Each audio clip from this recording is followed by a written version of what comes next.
Welcome to our webinar, Mastering CBAM from Complexity to Efficient and Confident Execution. It's great to see so many of you interested in this topic. Now let's move to today's speakers.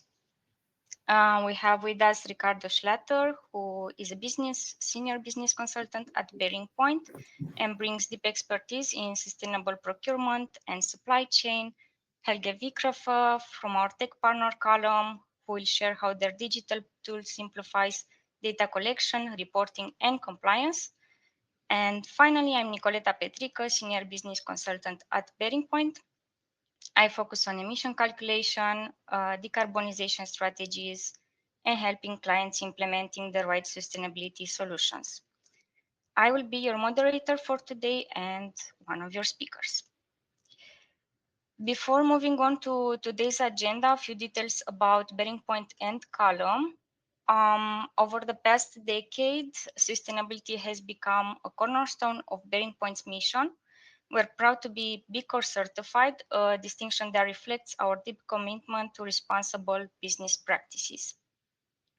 Our expertise in this space has grown steadily. We've been performing carbon footprint calculations for over 15 years now, and through strategic acquisitions like iCare and Corkia, we build a team of over 200 sustainability consultants across more than 20 countries and delivered more than 600 impactful projects. Since innovation is at the heart of everything we do, with solutions like SAP Sustainability Footprint Management, which is a co-development between SAP and BearingPoint, and the ESG Data Quality Navigator, these help us transform complex data into clear, actionable results. In 2023 with the mission of automating CBAM and UDR compliance for companies who fall under these regulations. In under 2 years, they supported over 100 European companies, delivered more than 250 projects, and built a supplier network over 50 countries. They are certified in data security and management. So together, we combine expertise, technology, and purpose to accelerate the sustainability transition for ourselves and our clients.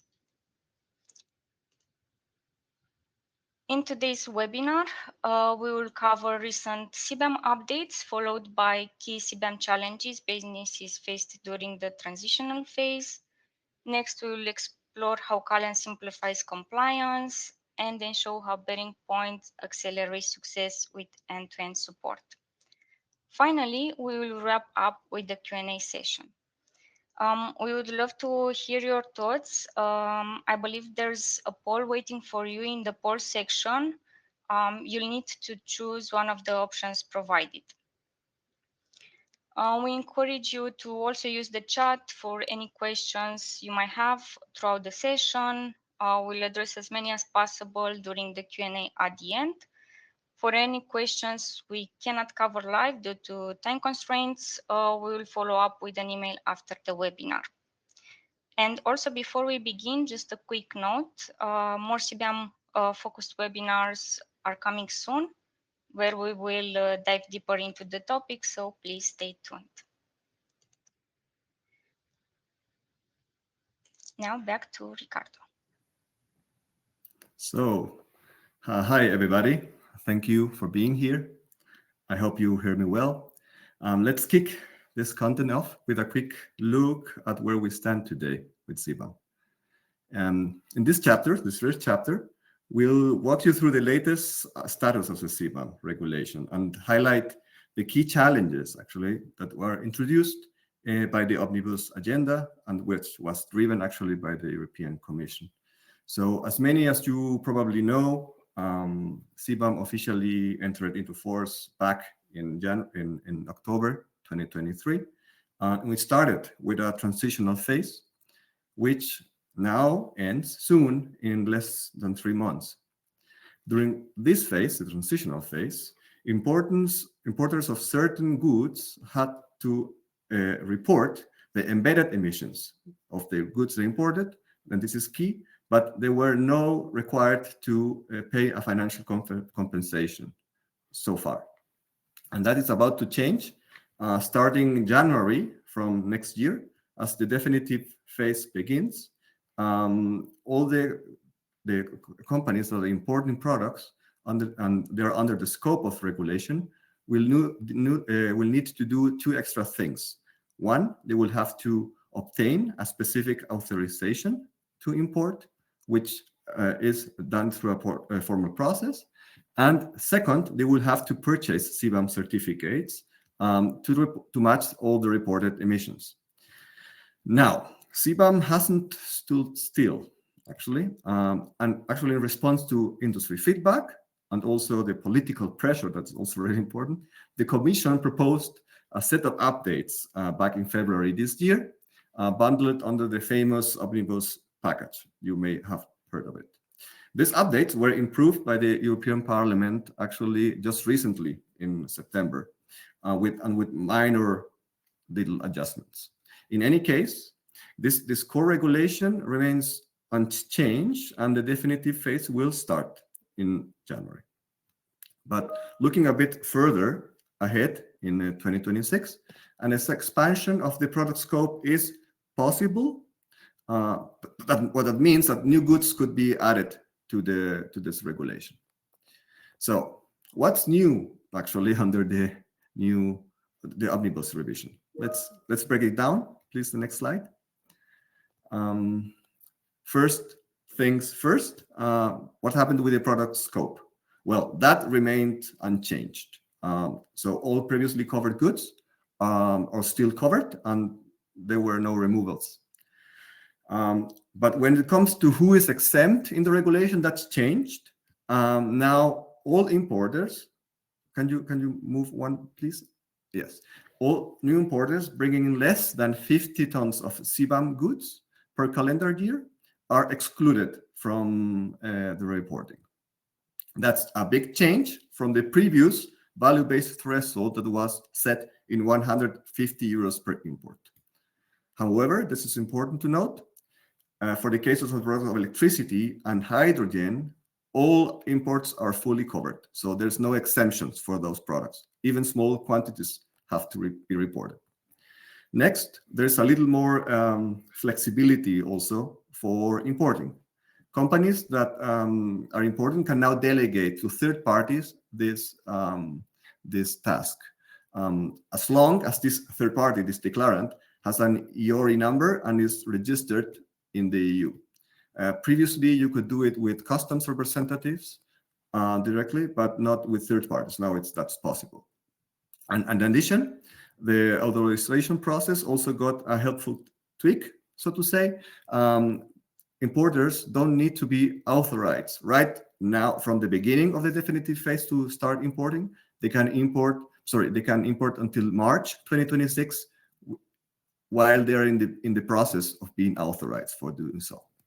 So that idea is to avoid bottlenecks in the setting of the definitive phase. Now, regarding emission values, to simplify things, companies can now report using default emission values, which actually will be published by the European Commission, and those are tailored by country and by production process. But some people may ask, what happens with the deadline? It has changed. Yes, it has been extended. Now, instead of having to report until May 31st of the next year, companies now have until September of the following year to submit. So around 4 extra months, so more time to gather data for certificates. And finally, well, of course, if we are talking to certificates, the final point, the financial pressure on companies' budgets has been actually eased. Previously, companies had to purchase and hold by the end of each quarter an equivalent of 80% of the estimated emissions in certificates. Now that number has been reduced to only 50%. So they have to keep that on front, and all the rest 50% of the certificates will need to be purchased before the reporting deadline. So yeah, there are actually many relevant changes that are worth noting here. And what about the impact that CBAM has had outside the EU? Well, actually, the regulation also has drawn the attention from the political sphere in UK, for example, and that's why we wanted to go a little deeper here in the UK CBAM project draft. And while this draft shares core principles with the EU CBAM, there are key differences that we wanted to highlight here. First off, the electricity is excluded from the scope in this case. Not so much surprising, because actually the UK imports most of the electricity from countries that are under the ETS, European Trading System. So like France, Norway, and Ireland. So they're already paying for the emissions. Also worth noting, the UK plans to allow the use of default values from the start at product level. There's a difference from the EU that you have to, the default values are based on a process and also country. In this case, is by product. For example, 1 ton of steel, for example. If that is convenient or is fair, well, it's a discussion. Not always. It can favor dirtier production methods over more clean methods if no primary data is available. Now, what about the price tag? The carbon levy will be set quarterly based on the UK emission trading scheme and the carbon price support. So there is no trading certificates in this case. That is basically kind of a tax. And in addition, the report will be required in a quarterly basis, so more frequent than the EU, that its plan is to be annually. Other important detail, the de minimis threshold in this case. In the EU, the threshold is based on the calendar year, like, for example, 2025. But in the UK, will be calculated over a 12-month rolling period. So if your company imports less than 50,000 pounds equivalent of worth of products under the CBAM UK regulation during that rolling period of 12 months, then you are off the hook of the regulation. And finally, this is also big, there is no transitional period planned in the UK. So they will start right away, full force, from January 2027. So no warms up here. And a good remark, the UK is not it's the only country outside the EU preparing for this legislation like this. Plenty of other countries around the globe are analyzing that option as well. Now, let's talk about challenges, and we move into chapter 2. And chapter 2, the idea is to present an overview of CBAM challenges that we have summarized in 5 key areas based on our experience and also based on customers' feedback. Please also, I want to remember there's a poll provided, so if you want to, we will kindly invite you to participate in that poll, and it's related to this chapter. So let's check these challenges out. So the first one, the internal readiness. So the question is your organization ready for CBAM? In reality, most companies lack the internal expertise or they don't have a clear governance for this, and they don't have defined responsibilities.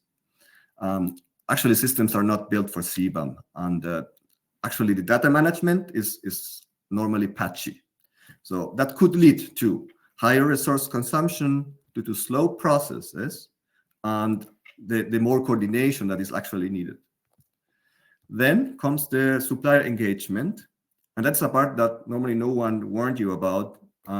Many suppliers, actually, and especially outside the EU, are still unaware of CBAM. As a result, actually, the data comes normally incomplete or arrives incomplete and is reliable. And the digital maturity of the suppliers varies a lot. So some suppliers have very modern platforms, while some others are reliant heavily on manual processes. And also, if you consider legal and regional difference, that adds to the complexity. But importers, it's important to note, remain accountable So without proper supply engagement process or tools, the operational process can reality become a burden. And next is dealing with the emissions. This is a challenge that could be said that is both technical but also is tactical, because importers have limited control over how suppliers collect the emissions data. And many lack the the technical setups to do it properly, right? They're overwhelmed with this without prior experience. So choosing between default values and actual emission, that's already a challenge and isn't always straightforward. And aligning CBAM with existing standards like greenhouse gas protocol and so on, adds another layer of complexity. So most companies still rely on Excel, which is a nice tool, but it's prone to errors and is lacking audit trails. So at the end, the poor data sets could lead to inaccurate emissions calculation, and also that means audit risk and definitely unnecessary financial exposure. So moving on with reporting, that is also a complex issue. Reality, you face fragmented portals right now, a strict XML format you have to present in the report, and really tight deadlines that make onboarding and submissions tricky. And if companies rely on manual data, for example, or this poor system integration, then the errors increase or skyrocket. As mistakes in the report or the processes can lead to rejection, and that it means financial burden due to penalties, and even the loss of money that you have already invested in certificates. And finally, the challenge that is most directly tied to money, that is the certificate management. Planning purchases require really accurate forecasting, which is not easy right now with the volatility of ETS systems. So the surrender rules are strict, and definitely manual tracking is risky. So there's unclear internal ownerships, and without proper oversight, budgeting can become very hard. So at the end, poor visibility and weak processes leave companies exposed to spikes in costs. Mismanagement can lead to certificate shortfalls and last-minute buying and rigidity in the financial aspects. So in general, if not properly addressed, all these challenges lead to significant cost increases for companies. That could be led by resource demands, penalties, financial penalties, or flexibility loss in the financial aspects. So, but I wanted to close that saying that that's good news. We can help you to prepare for these challenges with confidence. And now the idea is that Helge presents us and all of us more insights of the tools they have developed, which focus on providing helpful solutions to streamline these particular challenges we mentioned. Thank you very much. Yes, thank you so much, Ricardo. Also, a warm welcome from my side. Really excited to speak to all of you here in this setting as well. And yeah, maybe when you go to our first slide, you get a good overview of what we're doing.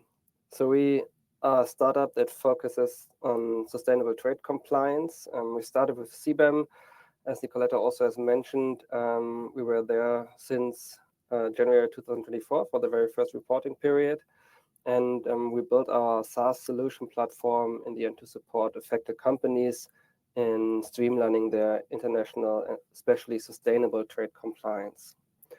What does this mean? We designed our platform for this international trade instrument like CBAM, but also now EUDR, which could also be a hot topic now, and see there are a lot of synergies, especially in the data points from international trade, imports, volumes, and so on, and build our tool really around these data points to have like a good user experience, and of course also good interface in supporting you to take out the complexity there of the regulation and make it easy to handle for you in your daily business.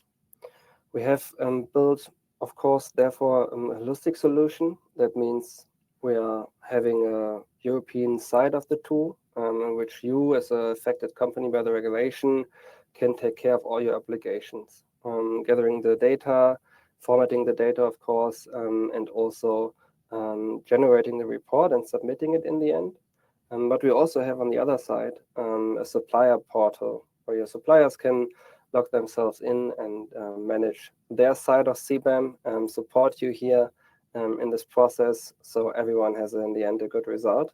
And that means that you can also have like an automated flow across your whole supply chain. So we're not talking here about your tier 1 supplier, but maybe also your tier 2 supplier, tier 3 supplier, whatever is necessary to get a CBAM compliant data set in the end, because it's not only about the emissions from the downstream products or the downstream processes, but the big share of the emissions are coming from the precursor products, and we're really going along the supply chain there. In the end, what we're doing with the data we have in your account is, of course, take care of the compliance part, but also in the end, we are using it for in-depth data analytics. So you get an overview of your costs, and in the end, also a forecast for your CBAM costs for next year and the following years when we start now in the regulatory phase. And with that said, we can go to the next slide where we take a look at these different parts in a little bit more detail.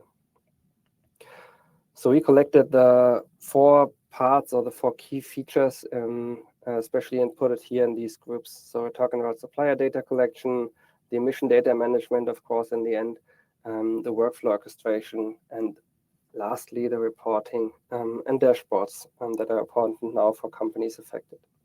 When we take a look at the first step and talk about the supplier data collection, as mentioned, we not only have a tool for the European side, but we also invite suppliers directly to our platform to really engage here with the European companies and exchange the data and communicate over our tool. We have the platform ready in various languages, of course, as we see and have also experienced that it can be that in some third countries, the producers are not so familiar with English, and of course, with this hard topic and the detailed rules, it's easier in the native language. That's why it's also available in Chinese, Hindi, Turkish, Spanish, and so on and so on. For the supplier data collection, we have on the one side the possibility for you to reach out directly over our tool. So you can send the automated reminders. You can also see how is your supplier performing. Does he has already entered the data that is necessary? Sorry. Or is still something missing here? In the end, then you can also remind him and track everything you do on your side as well. So you have it documented for the authorities just in case. The next step then is the emission data management. And as we all know, the suppliers have a hard time in getting this data, gathering the data, the primary data, calculating the emission data from it. And therefore, we really developed a step-by-step guidance, emission calculation wizard where the supplier can click themselves through step by step and really have in the end guidance at every step on the way. So he really does not have to read 250 pages of manual or use a complicated Excel tool by the European Commission. Instead, he can just go through it and have the guidance available, as mentioned, also in this native language. And with that said, we of course also support all the methodologies available. So the standard balance method, the mass balance method, and the continuous measurement. Everything in the end in one place. And everything also dependent on the availabilities and options at the installation in the third country. Of course, it could be that he already has the data and then you can upload it and just put it in our tool, or you can do it on your side and we can work with that as well. So we can align on your internal processes here. The last step then is the workflow orchestration here. As mentioned, we can track everything, the status and the deadlines, of course, also when the reports are due, how the status is with the progress on the supplier side, and then also can have some plausibility checks for the data that comes back. Is it complete? Is it consistent? Or is it even fully out of range and not plausible at all? So we really have like a facilitation between your imports and articles as well. So you really can see also the cost not only on import level, but also on articles level if you wish for. And then lastly, of course, we take care of the CBAM report generation. We generate the fully automated CBAM report ready to submit to the European Commission. And on top of that, you can even see the carbon costs that comes to you and the certificate forecasting for the next year.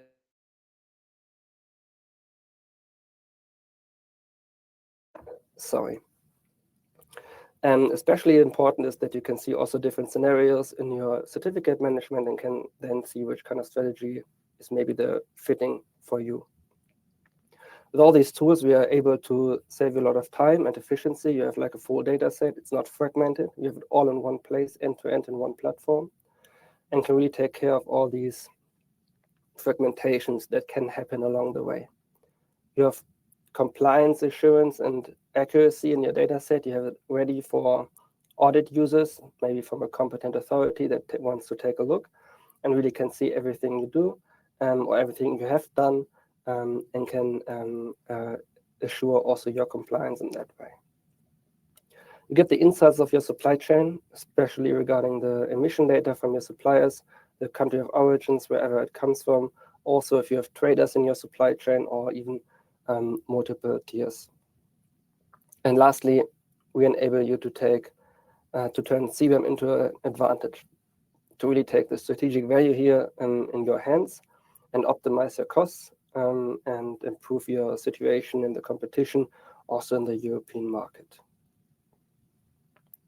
With that said, we can take a last look at the next slide. And then what's important for us is that we're not just telling you this here, and it's just like just my words, but instead we have it also here written down by our customers we are working with. Of course, it's mostly company groups for which this topic is more and more complex, but we're working with all sizes of companies, from huge German stock-listed companies also to European hidden champions and mid-sized companies.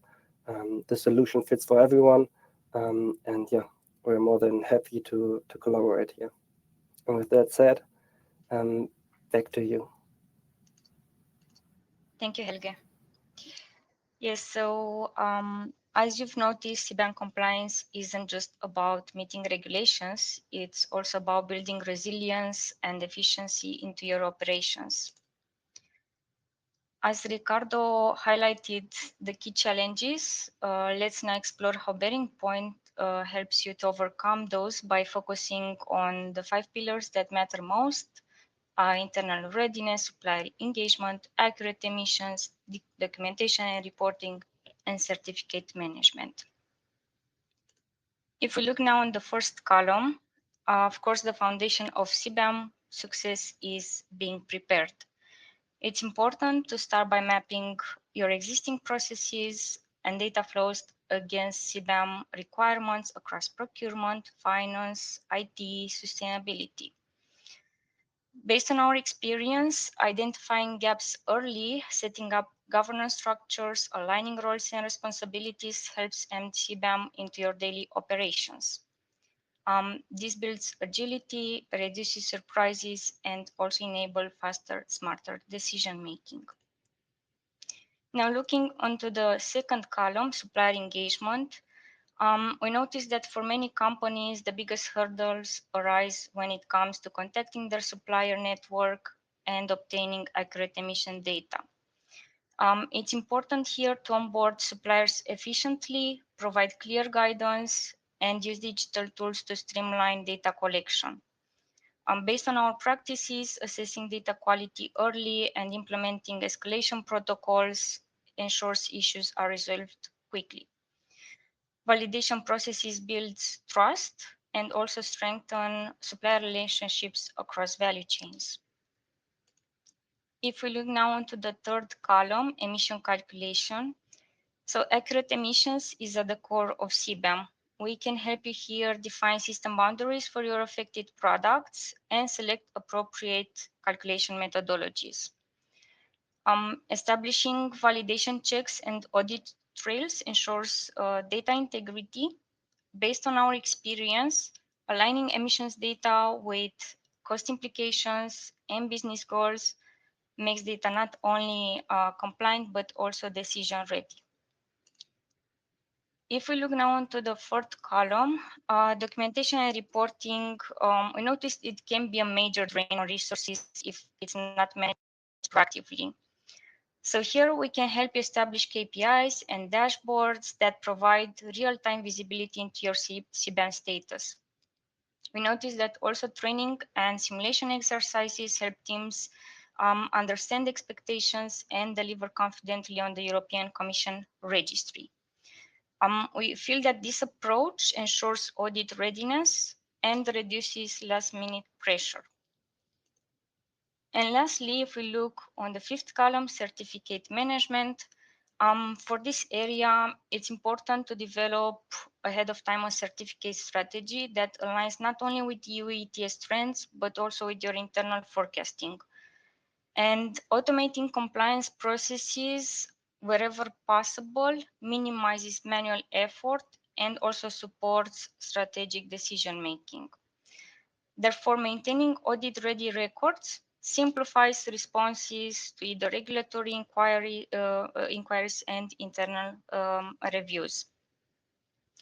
So our support is meant to be practical, tailored, and designed to make CBAM compliance a natural part of your business.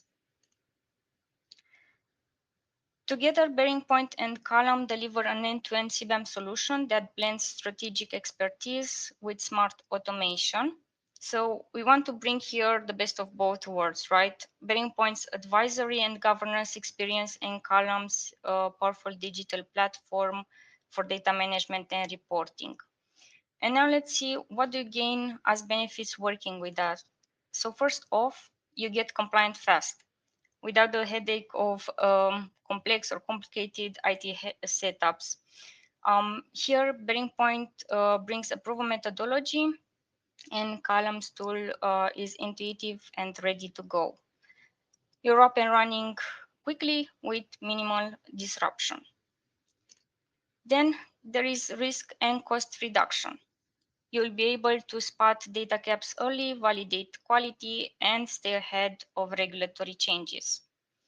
Everything is transparent, aligned, and audit ready. You will get audit proof assurance that meets all audit requirements with complete traceability and transparent reporting. We talked about supplier collaboration. This becomes easy because if we onboard them efficiently and ahead of time, these are streamlined through structured workflows and also through clear communication. So you don't chase spreadsheets or endless email threads. You also gain a strategic foresight by anticipating financial impact and managing exposure with Kolum's tool. You turn, therefore, data into an actionable insight. We also bring automation that will save you time. You will get automated workflows and reporting, and this will free up your team to focus on what matters most. And when it's time to report, well, you'll generate an instant compliant output in a standardized format, which is fast, reliable, and aligned with CBAM requirements. And our share goal here is quite simple, is to make CBAM readiness measurable, sustainable, and effortless. So you don't just tick the compliance box, but you actually turn it into a competitive edge. Now, if you have any questions related to what we presented, we're happy to respond and also explore how this approach can best support your CBAM journey. And now let's check if we have any questions.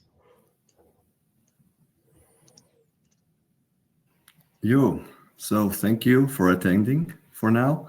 So now, we're welcome to stay for the Q&As. Will select some of the questions that have arisen and would be providing my colleagues to the opportunity to answer those questions. So there's a question that I will ask you, Nicoletta, to answer, please. It says, Sure. the answer is so presented. I will read it as it is. Will small importers below this threshold still need to report or register? I assume that this threshold is related to the de minimis exemption of 50 tons per year. Yes, exactly. That's an excellent question. So if an importer's cumulative net mass in the four cover sectors of iron and steel, aluminum, cement, fertilizer does not exceed the single mass-based threshold in a calendar year, then that importer is exempt from the regulations obligations for that year, and also must declare that the exemption so it needs to report that exemption in the customs declaration. However, let's remember what also Ricardo mentioned in the beginning.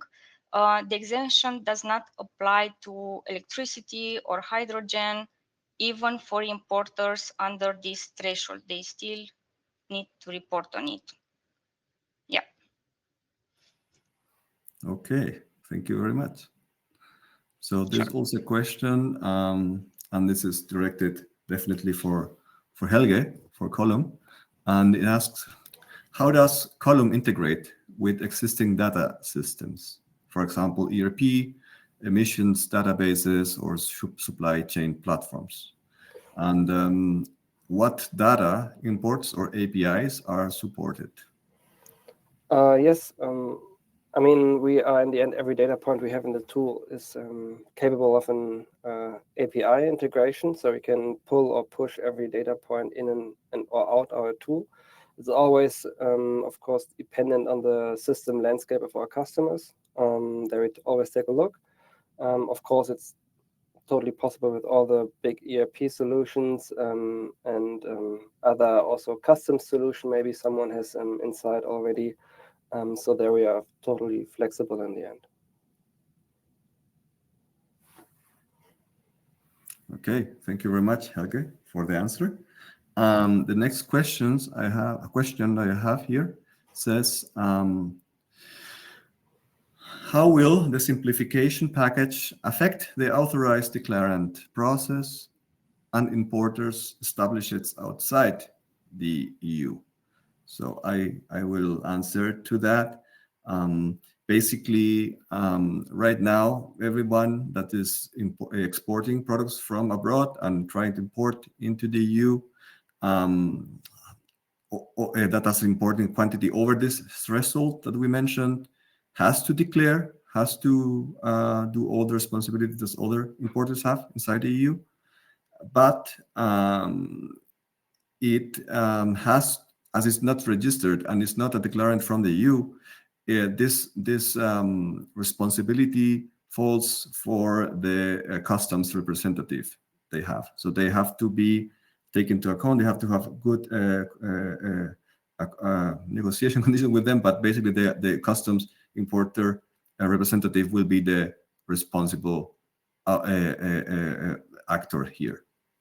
But as again said, the minimus rules also applies for importers from abroad. So if you are importing or exporting less than this de minimis, then you are exempt. So then I will also take another question I have for kolum here. A second, I had it. Okay. How does kolum deal with uncertainty, estimation, or missing data? Example, for scope 3 emissions or supply chain tiers, and what methods or defaults are used? I mean, in the end, it's how the regulation is set. So we, of course, are not using any estimations there because it's not allowed when you want to have actual emission data. when the upstream supplier is not collaborating and you just don't get the emissions from your precursor product as a tier 1 supplier, then we are working nevertheless with the default values of the European Commission with regarding the CN code, but then we mark also the data set as not CBAM compliant, as the default part of the emissions is exceeding the threshold of this 20% that is allowed for complex products. This is how we deal with it. Other estimations are not allowed under the CBAM regulation, so we are really there enforcing that we have a complete data set. Thank you very much for responding, Helge. There's another question that you, Nicoletta, could answer, and it's the following. Why are electricity and hydrogen excluded from the de minimis exemption? Okay, interesting question. Yes, so the text explains that electricity and hydrogen have very different trade patterns and also emission intensity versus the for material sectors. So basically, that's why, would result in a complex, let's say, administration. Therefore, electricity and hydrogen are explicitly excluded from this de minimis exemption, which means that even small quantities must still be reported and covered by CBAM certificates. Okay, thank you. There's a question I will attempt to answer, and says the following. Will the exemption apply equally across all member states of the EU? And the short answer is yes. So the minimis is for everybody inside the EU, and that's not that will not be discussed in each country, but it's already a uniform exemption that was defined. What differences could be found in practice in the different countries? The designated competent authority that will be in charge of the CBAM platform for that country may change. For example, in Germany, it will be managed by the so-called General Customs Directorate.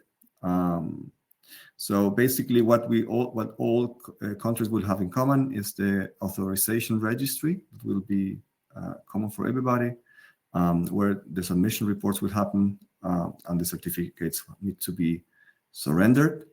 Something else that could change is there is fixed penalties for non-compliant companies that will depend on the severity and the situation of the importer that falls that will get the penalty, like the previous behavior and so on, and that falls under the responsibility of the national jurisdiction. So that may change how the different countries tackle these penalty issues. That's also relevant to note. So I think we have just 1-2 minutes left. So I think it's nice time to wrap up.